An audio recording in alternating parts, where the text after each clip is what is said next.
khá đô sang sang tao thấy đi lại hồi eo này xe sang sang tao thấy đi lại hồi eo này xe lúc khi sợ đùm mà lẽ các gia nên ăn khá đô sang sang tao thấy đi lại hồi eo này xe sang sang tao thấy đi lại hồi eo này xe mà ngô phải này mà vui cả mà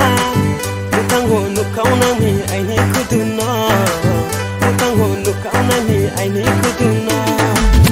mà ngô phải này mà vui cả mà một thằng hồ nụ câu năng thì anh ấy cứ từ nó một thằng hồ nụ câu năng thì anh ấy cứ từ nó